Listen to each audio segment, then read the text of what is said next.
여러분 박항서 감독 잘 아시죠? 이 박항서 감독이 사실은 2017년부터요 베트남 감독을 하지 않았습니까? 근데 이분이 사실은 굉장히 스타트는 매우 좋았던 사람입니다. 아시다시피 히딩크 감독과 함께 2002년 한일 월드컵 당시 이제 수석 코치였었지 않습니까? 감독은 히딩크고, 그래서 우리나라가 정말 한일 월드컵 때 4강에 오를 수 있도록 큰 공헌을 한 분이 박항서 감독이죠. 그래서 2002년 히딩크 감독 후임으로 축구 대표팀 감독이 됐는데, 아쉽게도 아시안 게임에서 우리 한국이 동메달을 따는데 그쳤습니다. 그래서 언론과 축구 관계자들은 박항서 감독의 자질을 의심하기 시작했고, 결국 아시안 게임 폐막 후에 이분은 대한민국 국가대표팀 감독으로부터 해임되었습니다. 여러 곳에 이제 감독으로 노력을 했지만 인정받지 못하고 오히려 손가락질 당하는 그런 노장으로 전락되고 말았습니다. 그런데 이 박항서 감독과 그의 아내가 믿음이 참 좋습니다. 제가 지난번에 베트남에 갔는데 제 친구를 잠깐 만났거든요. 근데 박항서 감독이 교회 열심히 나간다고 그러더라고요. 근데 그 아내와 함께 데살로니가전서 5장 17절 말씀을 붙잡고 쉬지 말고 기도하라는 말씀 붙잡고 신앙으로 이겨낸 거죠. 그래서 지금으로부터 3년 전 2017년 베트남 축구대표팀 감독으로 와달라는 기회를 접하게 됩니다. 자, 이제 그때 이 박항서 감독은 이제 박항서 매직, 드림, 많은 일이 있지만 당시 FIFA 랭킹 112위가 베트남이었습니다. 이런 변방의 베트남이 2018년 아시아 축구연맹 23세 이하 챔피언십에서 베트남 역사상 국제 축구대회 결승에 진출해서 준우승한 게 최초거든요. 그 다음에 많은 거 있지만 제가 다 생략을 하겠습니다. 아시다시피 한국에서는 감독으로 인정받지 못하고 인고의 세월을 보냈지만은 하나님을 의지하고 기도함으로 베트남 대표팀 감독이 되고 좋은 경기를 해서 베트남의 국민적 영웅이 됐고, 그 유명한 파파 리더십이라고 하는 아버지 리더십이라고 하는 신조어를 만들어내고, 베트남이 축구하면 여러분 우리나라도 다 그 축구 보는 거 아시죠? 옛날에 이렇게 저 어렸을 때는 우리 파월 장병들이 많았거든요. 저 어린 시절에 제가 살던 곳이 전롱동인데 바로 청량리 역 뒤거든요. 그때 그 파월 장병들이 거기에 집결해서 기차를 타고 갔거든요. 제가 지금도 기억이 나요. 맹호부대 그 노래가 있어요. 맹호부대 용사들 그런 노래가 있어요. 그런 노래도 있고 청룡부대 노래도 있고 백마부대 노래도 있고 그거 다 들렸다고요. 부른 게. 근데 지금은 그렇게 총구를 나르던 나라에서 이 히딩크 이 박항서 감독을 통해서 엄청나게 변화가 됐죠.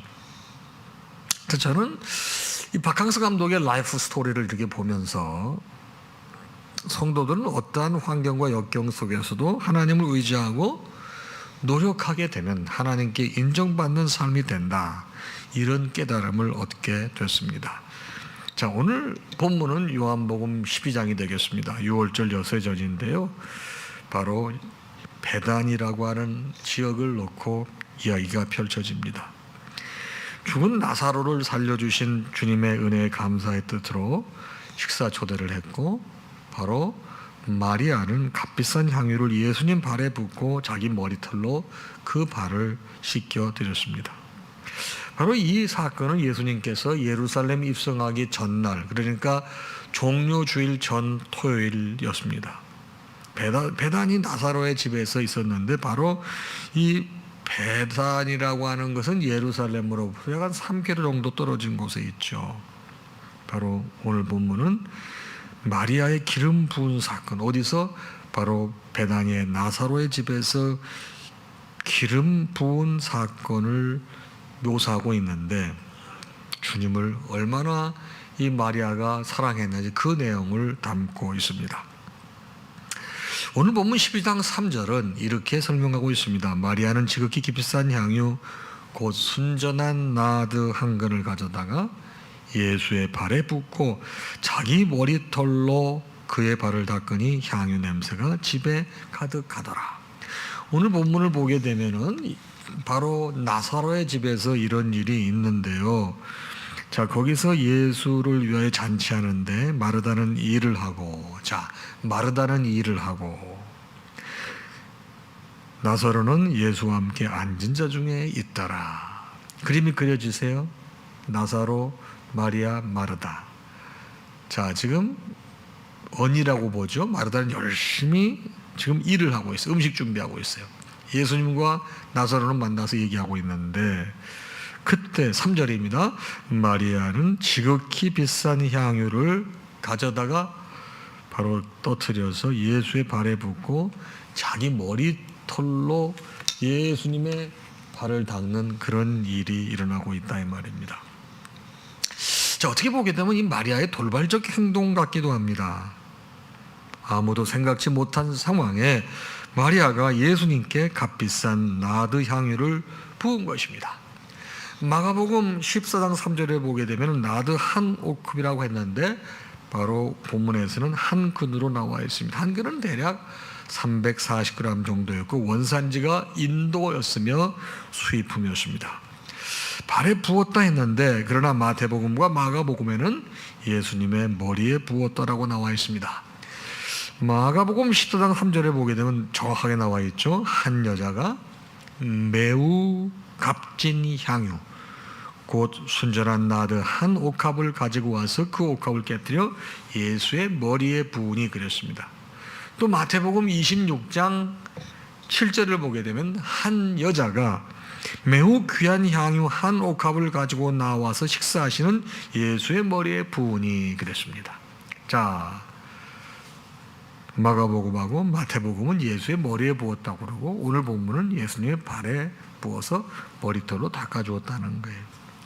당시 귀한 손님에게 존경을 표하는 관습에 따라 기름을 머리에 부은 것으로 마리아가 한 것으로 우리는 추정합니다. 그런데 이 기름이 몸을 타고 내려와 두 발까지 적셨다고 보는 거예요. 여자가 머리를 풀었다고 했습니다. 당시 여자들이 머리를 풀면 큰 수치가 되는 것입니다. 그래서 여러분 우리 이 고린도전서에 보게 되면 이 여자들이 그 예배하러 나올 때 머리에 이 수건 같은 걸 썼어요, 안 썼어요? 수건을 썼거든요. 여러분 그 전통이 지금도 천주교에 있는 거 아십니까? 천주교에는 여성들이 하나님께 미사하러 갈 때 어떻게 하죠? 머리에 이렇게 쓰고 이런 걸 쓰고 들어가지 않습니까? 그게 성경에 나와 있는 것입니다. 왜? 여자가 머리를 보이는 건 당시에 큰 수치였습니다. 그런데 마리아는 전혀 개의치 아니하고 자기 머리털로 예수님의 발을 닦은 것이요. 이것은 예수님을 향한 그녀의 넘치는 사랑을 주체하지 못하고 취한 아름다운 행동이었습니다. 바로 차원 높은 사랑인데 차원 높은 사랑은 드리는 거예요. 주는 거예요. 마리아는 예수님께 자기의 가장 소중하고 많은 것을 드려서 모든 것을 드려서 사랑을 표현했습니다. 주님을 사랑한 마리아 예수님을 최고로 사랑한 것이죠. 여러분 믿음이라고 하는 것은 사랑을 실천하는 것입니다. 요한복음 19장에 보게 되면 예수님께 사랑하는 제자 요한에게 어머니 마리아를 부탁하는 장면이 나옵니다. 요한은 아버지 세베대와 어머니 살로메 사이에서 그리고 야고보의 형으로 태어났습니다. 요한의 아버지는 어부였지만 종들을 거느릴 정도로 부자였기에 그는 부유한 환경 속에서 성장했습니다.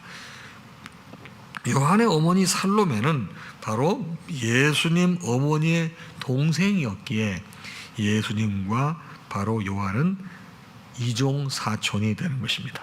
예수님은 공생애를 시작하면서 야고보를 부르셨을 때 요한도 함께 예수님의 제자가 되었습니다. 이게 마가복음 1장 19절부터 20절까지의 내용입니다. 조금 더 가시다가 세베대의 아들 야고보와 그 형제 요한을 보시니 그들도 배에 있어 그물을 깁는데 곧 부르시니 그랬습니다. 요한은 예수님이 잡히시던 날 그 자리는 피하였으나 끝까지 쫓아가서 제사장 가야바 집에 들어오지 못하고 있었던 베드로를 들여보내준 일을 했던 사람이 사실 요한이기도 합니다. 그것은 요한복음 18장 15절 이하에 자세하게 나와 있습니다. 시몬 베드로와 또 다른 제자 한 사람이 예수를 따르니 이 제자는 대제사장과 아는 사람이라. 바로 이 다른 제자 한 사람이 요한입니다. 베드로는 문 밖에 서 있는지라 대제사장을 아는 그가 다른 제자가 나가서 문 지키는 여자에게 말하여 베드로를 데리고 들어오니, 그래서 요한은 사실은 조용히 소리 없이 움직이면서 예수님의 그 이 어려운 과정을 볼 수 있도록 베드로를 그 안에 넣어준 사람이기도 하다 이 말이에요. 요한은 예수님께서 십자가에 달리셨을 때도 그 자리에 마리아와 함께 곁에 있었습니다. 그 모습을 보신 예수님은 사랑하는 제자 요한에게 자신의 어머니 마리아를 부탁했습니다. 요한복음 19장 26절 이하에 보니 예수께서 자기의 어머니와 사랑하시는 제자가 곁에 서 있는 것을 보시고 보라 내 어머니라 하신데, 그때부터 그 제자가 자기 집에 모시니라 그랬습니다. 요한은 예수님의 부탁으로 어머니 마리아를 자신의 집으로 모셔가서 사랑으로 극진히 섬겼습니다. 바로 예수님을 향한 지극한 사랑이 있었기에 이런 것이 가능했던 것입니다. 성도의 삶이라고 하는 것은 요한처럼 주님의 말씀에 온전히 순종하는 거예요. 온전히 순종하는 것이 사랑하는 것입니다. 향유를 부은 마리아, 자기의 모든 것을 들여서 주님을 사랑한 것입니다. 주님을 사랑한 마리아, 바로 예수님을 최고로 사랑했습니다. 자, 한국교회 역사를 보게 되면 예수님을 최고로 사랑했던 믿음의 사람들이 참 많이 있습니다. 저는 오정모 사모님을 소개하려고 합니다. 오정모 사모님은 주기철 목사님의 사모님이셨습니다.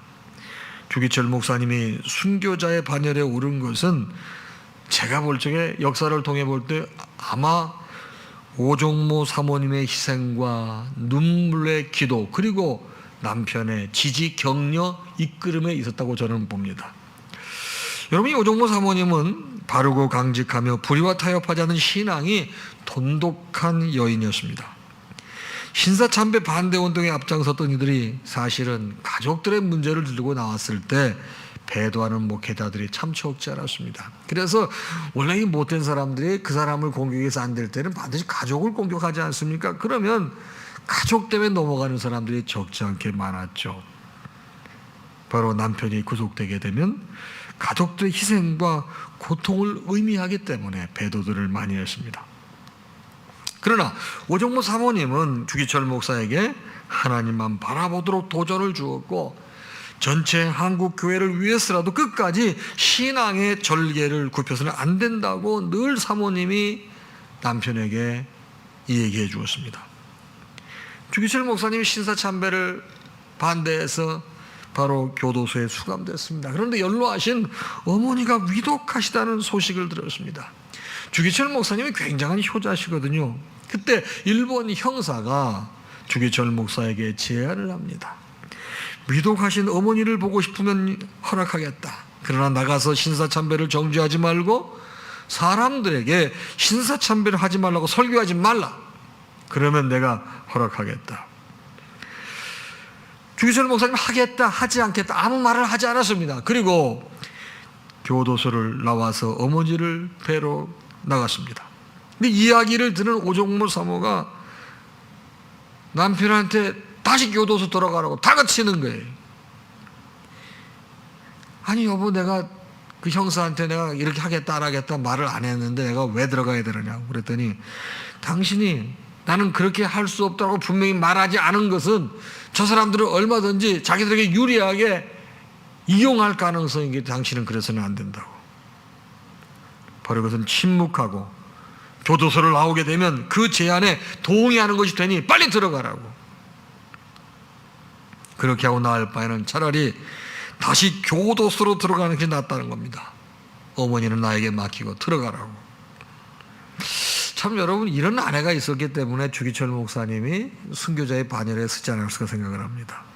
오종모 사모님의 주님을 최고로 사랑하는 믿음이 있었기에 한국교회 훌륭한 순교자가 나오고 신앙의 표본이 된 것입니다. 마리아는 주님을 최고로 사랑하는 믿음의 표현으로 향유를 예수님께 붓고 머리털로 닦은 거예요. 주님을 사랑하는 마리아, 예수님을 최고로 사랑했습니다. 자, 그러면 주님을 사랑한 마리아, 예수님을 최고로 사랑했지만 또 사랑과 믿음도 비난받을 때도 있었습니다. 오늘 본문 12장 5절에 보게 되면 이 향유를 어찌하여 300데나리온에 팔아 가난한 자들에게 주지 않았느냐 그랬습니다. 이게 뭡니까? 300데나리온에 팔아라 가난한 자들에게 주지 않냐는 비난을 받았습니다. 여러분의 신앙생활할 때 사랑과 믿음도 비난받을 때가 있습니다. 아무리 옳게 해도 비난받을 때가 있다는 거예요. 오늘 본문에 보게 되면 마리아의 이런 귀한 헌신에 대해서 가룟 유다가 내린 평가죠. 그런데 말씀을 자세히 보게 되면 가룟 유다뿐만 아니라 다른 제자들도 가룟 유다와 유사한 생각으로 분을 내며 마리아를 비난한 내용을 볼 수 있습니다. 마태복음 26장 8절에 보게 되면 제자들이 보고 분개하여 이르되 무슨 의도로 이것을 허비하느냐 그랬습니다. 마리아가 예수님의 발에 부은 향유는 300데나리온의 가치가 있었습니다. 300데나리온은 여러분 잘 아시다시피 노동자 한 사람의 1년치 수입에 해당하는 금액입니다. 가룟 유다는 예수 한 사람을 위해서 사용되는 것이 옳지 못하다 이랬을 때 다른 제자들도 동의했습니다. 여러분 제가 이 얘기를 몇 차례 강조합니다. 자 보세요. 가룟 유다가 처음에는 예수님께서 얼마나 아끼고 사랑하는 제자였습니까? 어떻게 보게 되면 가장 똑똑하고 신뢰할 만한 제자였기 때문에 모든 전대를 다 맡긴 것입니다. 그런데 이 사람이 전대를 맡고서 일을 하다 보니 일의 우선순위가 바뀐 겁니다. 자 오늘 말씀도 보세요. 예수 한 사람을 위해서 사용하는 게 옳지 못하다. 여러분 예수님 본질 자체에 포커싱을 두는 게 아니고 돈의 가치에 포커싱을 하잖아요. 300데나리온이면 바로 1년치 임금, 엄청나게 큰 돈인데 이 돈을 가지고 뭘 할 줄 모르겠다. 그런데 이걸 갖다가 낭비해, 허비해. 우리도 주의 일 하다가 주님에 대한 나 자신의 믿음을 늘 점검하지 않고 말씀에 게으른 삶이 되고 예배 생활이 나약해지게 되면요, 목회자를 하더라도 여러분 교회 중직자를 하더라도 가룟 유다처럼 될 수밖에 없는 거예요. 사랑과 믿음의 행위 늘 칭찬받는 게 아니더라고요. 예수님을 사랑하는 마리아의 행동 유다와 제자들이 비난했습니다. 주님을 사랑한 마리아 비난을 받았습니다. 스데반 얘기를 봐도 유사하더라고요. 사도행전 6장에 보게 되면 스데반이 순교당하는 장면이 묘사되고 있지 않습니까? 스데반은 7 집사로 선발될 때부터 이미 좋은 성품을 가지고 있었던 인물입니다. 성경은 스데반을 가리켜 사도행전 6장 5절을 보니 믿음과 성령이 충만한 사람이라고 그랬습니다.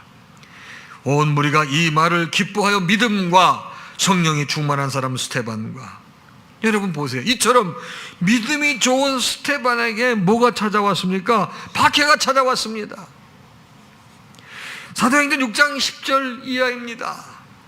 스데반이 지혜와 성령으로 말함을 그들이 능히 당하지 못하여 사람들을 매수하여 말하게 하되, 이 사람이 모세와 하나님을 모독하는 말을 하는 것을 우리가 들었노라. 사람들이 뭐 했다고요? 매수하여 말하겠다. 뭡니까? 사실이 아닌 것을 돈을 주고 사람을 매수해서 거짓을 증언하게 만드는 거 아닙니까? 믿음이 있고 성령이 충만하고 지혜로운 사람이고 하나님을 사랑하는 사람인데 이렇게 비난을 받을 뿐만 아니라 여러분 모함의 대상이 됩니다.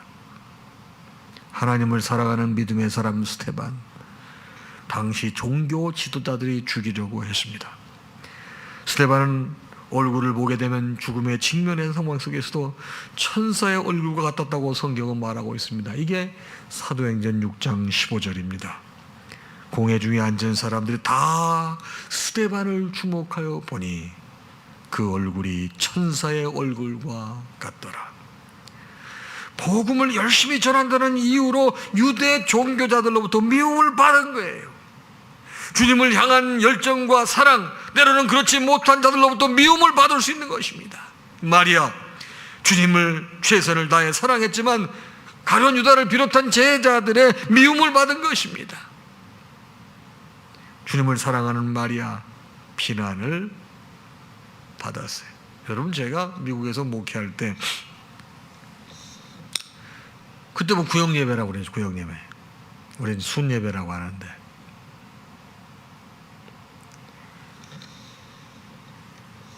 교회 나온 지 얼마 안 된 사람이 구역예배 헌금을 10불을 했어요. 10불.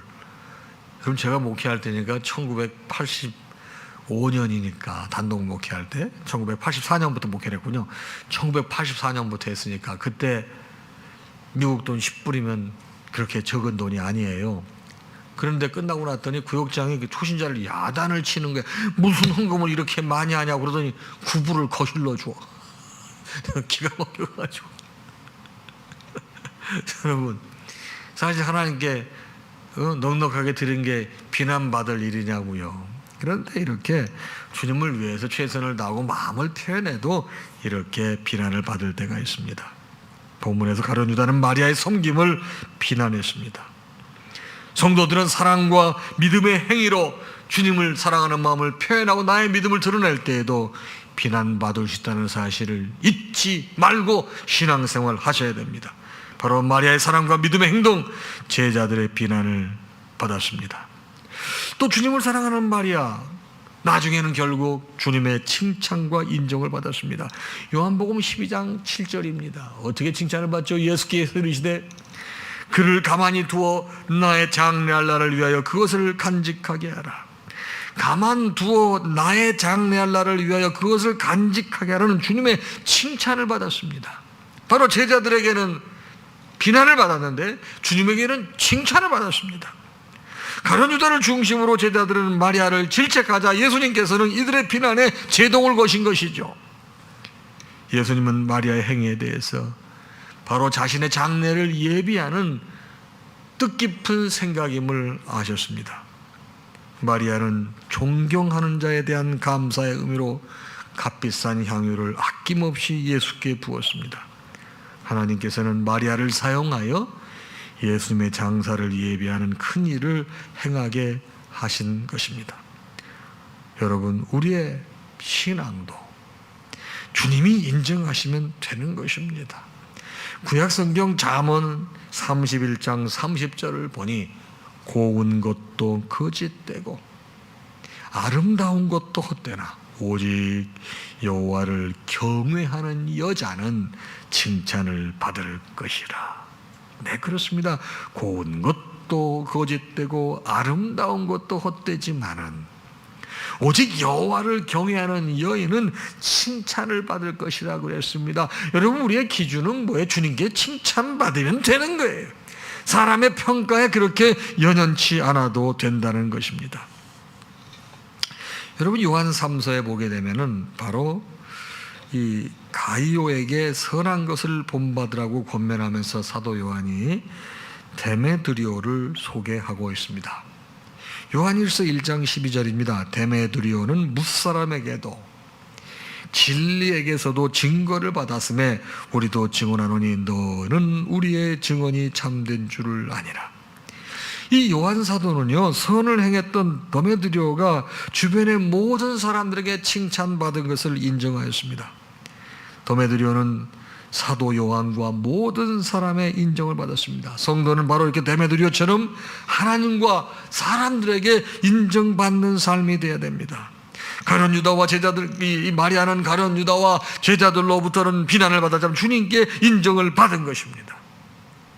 요즘에 이 21세기를 살아가는 현대인들에게 각자 한 가지 이상의 다 보면은 각자 한 가지씩의 이 중독들을 다 가지고 있더라고요.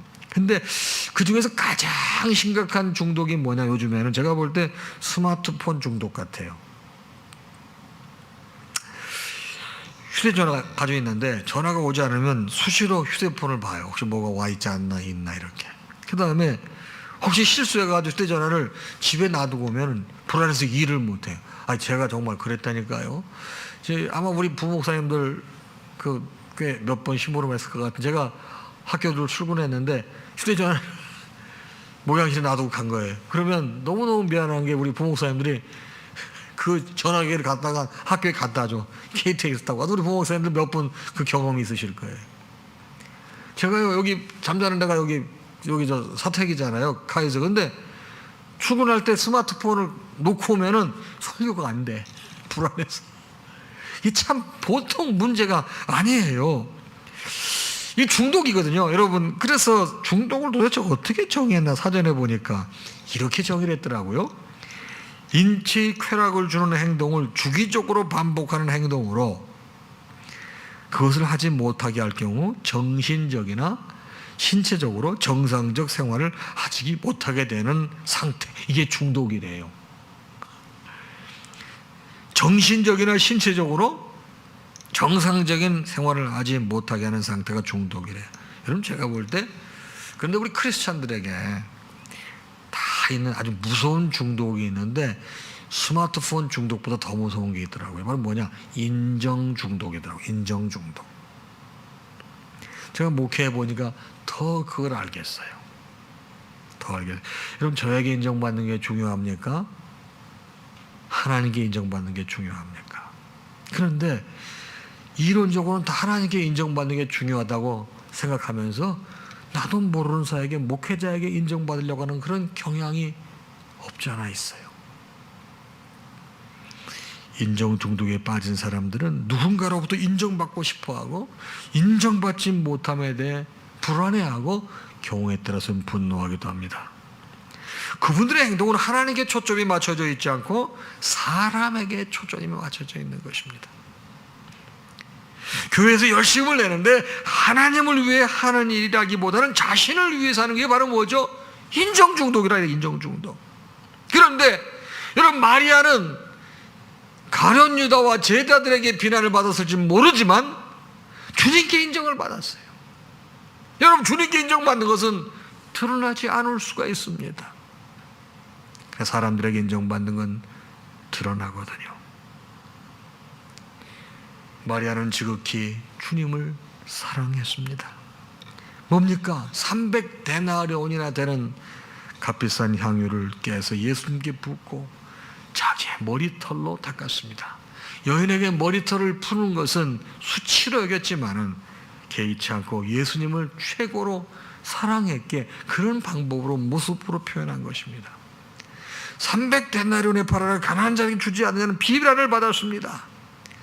주님을 위한 사랑도 믿음도 비난받을 때가 있습니다. 우리 믿는 사람들이 이걸 절대 잊어서는 안 됩니다. 주의 일을 할 적에 비난받을 때가 많습니다. 여러분, 저 같은 경우는 하는 일이 다 주의 일이지 제가 세상 돈 버는 일을 합니까? 근데 여러분, 교단의 일을 하면서도 어떤 판단을 내려도요, 비난하는 사람들이 있습니다. 그렇습니다. 주의 일할 때요, 항상 칭찬만 받는 것이 아닙니다. 비난받을 때도 있습니다. 근데 우리에게 중요한 것은 누구한테 인정받아야 되죠? 이분께 인정받으면 되는 거예요. 그런데 제자들과 가룟 유다는 비난했지만은 가만두어 나의 장래할 날을 위하여 그것을 간직히 하라는 주님의 칭찬을 받은 것입니다. 자, 우리는 지금 사순절, 그러면서 그 안에 고난 주간을 보내고 있습니다. 우리 주님 예수 그리스도께서 여러분과 저를 구원하시기 위하여 그 십자가의 모진 고통을 견디시며 이제 그 무시무시한 십자가를 지는 날이 다가오고 있어요. 여러분도 저도 주님을 사랑한다고 하면 주님께 인정받으면 되는 것입니다. 세상의 인정에 대해서 중독을 벗어나야 됩니다. 주님께 인정받으면 그것이 넉넉한 것이고 감사한 거예요. 여러분, 바램이라는 노래가 있어요. 바램. 이번에 미스터 트롯이 그렇게 인기가 좋았어요. 저는 그게 뭔가, 여러분 그 시간 나 자야 되거든, 새벽 기도회 때문에. 근데 워낙 인기가 좋아가지고 내가 그거를 너무 얘기를 많이 듣다 보니 그거를 나중에 자연스럽게 보게 됐어. 근데 이번에 1등 했던 사람이 이름이 영웅이라며, 임영웅. 근데 그 사람이 제일 처음에 불렀을 노래가 뭐죠? 노사연이 부르던 바람이라고 하는 노래. 근데 그 가사가 기가 막히게 좋더라고. 그게 뭐야? 그 자기가 고생하고 뭐 이렇게 막 있는데도 사랑한다는 그 말 한마디만 들으면 뭐 사막을 걸어가도 뭐 괜찮고 뭐 그런 가사가 나오잖아요. 그렇죠? 다 성경만 보셔서 모르시나? 근데 그 가사를 한번 봐보자. 내가 볼 때 이게 진짜 내가 복음에 있으면 괜찮겠더라고. 그 표현이 너무너무 괜찮은 거예요. 근데 그 사랑한다는 말 그 인정 한마디만 해주게 되면 자기는 사막을 걷는다 해도 괜찮대. 자, 사랑한다는 그 말을 대놓고 사랑해! 그럽니까? 가족들을 위해서 다 수고하고 헌신한 아내에게 여보 사랑해 그 말 한마디 했을 때 그 모든 게 다 이렇게 다 이게 이 무거운 짐이 사라진대요.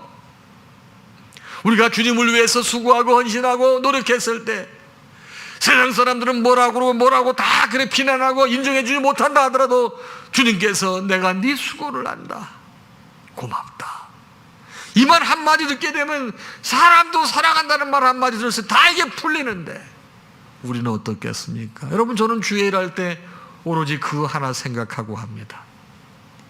오로지 그거 하나 생각하고 합니다. 여러분, 주의 일할 때 모든 사람을 만족시킬 수 없습니다. 저같이 무언가를 결정해야 되는 사람, 여러분 반드시 한쪽을 잘하면 한쪽이 싫어하게 돼 있어요. 제가 감독을 하면서 깨닫는 게 뭔지 아십니까? 시간이 지나가면 지나갈수록 정만 생기는구나. 뭔가 결정을 해야 돼요. 옳은 일을 결정하려고 할 때는 반드시 옳은 일에 방해가 되는 사람들이 있어요. 잘못, 그거를 정리하고 가야 되고 그 사람들이 좋아하게 하느냐 이 말이에요. 그러나 옳은 일, 바른 일 하게 될 때 주께서 착하고 충성된 종아 잘했다, 이런 말씀 하실 게 들려요. 그래서 세상 사람들의 평가, 판단에 대해 그렇게 연연치 않고 기도하고 하나님께서 기뻐하시는 일이라고 하면 하는 거예요. 여러분, 제가 그런 영감을 어디서 받겠습니까? 바로 이런 마리아 같은 신앙의 선진들을 통해서 배우는 것입니다. 그래서 여러분과 제가 하나님 말씀을 공부하고 말씀을 들어야 된다는 이유가 여기에 있는 것입니다. 말씀이 능력이고 말씀이 힘이고 말씀이 그래서 모든 것입니다. 사랑하는 성도 여러분, 아무리 귀한 일을 해도 세상 사람들에게 또 가장 가까운 믿음의 형제 자매들에게 비난받을 수 있습니다. 그러나 주님께 인정받으면 되는 거예요. 주님께 인정받기를 소망하시면서 꾸준히 한결같이 신앙생활 하시는 여러분, 그저 한 번에 몰아쳐서 신앙생활 하려고 하지 마시고 꾸준히 하셔 하나님의 기쁨이 되시는 여러분들 되시길 주님의 이름으로 축복합니다. 찬양하겠습니다.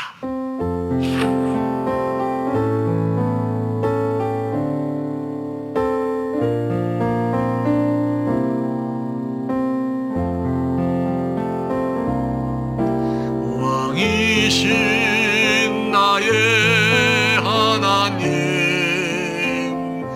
내가 주를 높이고 영원히 주의 이름을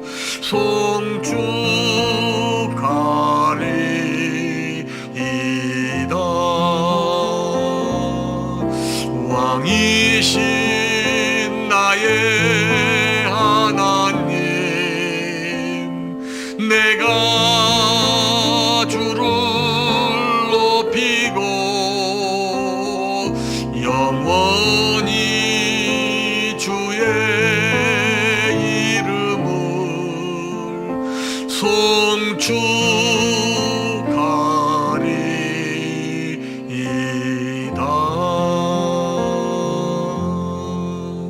우리 주님 예수 그리스도의 크신 은혜와 하나님 아버지의 무한하신 사랑하심과 성령님의 감동, 감화, 교통 역사 충만하심이 주신 말씀을 받고 세상을 향해 나아가는 사랑하는 당신의 모든 자녀와 그 가정 위에 이제로부터 영원토록 함께 있을지어다. 아멘.